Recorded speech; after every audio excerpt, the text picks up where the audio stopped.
Conference और कांग्रेस को हुकूमत बनाने पर मुबारकबाद दी। मुफ्ती ने सवाल किया कि क्या ये हुकूमत इसलिए बनाई गई है कि वो पीडीपी के कारकुनों को दबाना चाहती है। उन्होंने कहा कि अगर नेशनल कॉन्फ्रेंस इनके कारकुनों को छूती है तो उन्हें भारी कीमत चुकानी पड़ेगी। इल्तिजा ने इल्ज़ाम लगाया कि नेशनल कॉन्फ्रेंस के बिजबिहाड़ा से एमएलए एक बड़े गुंडे की तरह काम कर रहे हैं।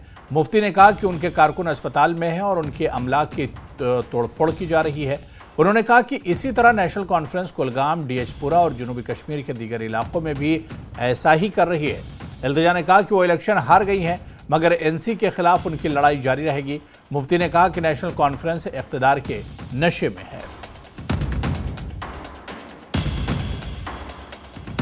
आपने कहा कि जीत के बाद नेशनल कॉन्फ्रेंस जो है वो नशे में धुत है और उसका कारण है कहीं ना कहीं जो इस वक्त हम ग्राउंड पे देख रहे हैं, स्पेशली साउथ कश्मीर में आपकी कॉन्स्टिट्यूंसी में भी seeing a lot of hooliganism happening there. Yes absolutely.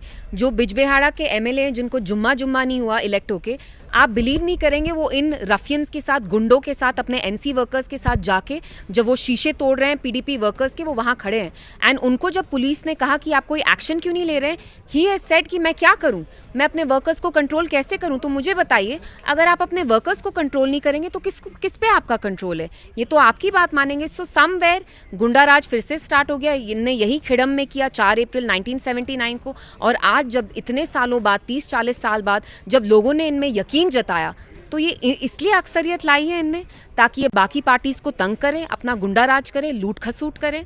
We are not going to allow this to happen.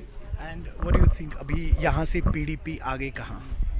आगे बहुत अभी आगे जाना है। एंड आई फील कि ये साइकिल्स चलती रहती हैं, जमातें आती हैं, they win elections, they lose elections. अगर आप हर एक इलेक्शन जीतेंगे तो ऑपोजिशन में एक ही पार्टी बैठेगी क्या? कभी कभी आपको भी ऑपोजिशन में बैठना है।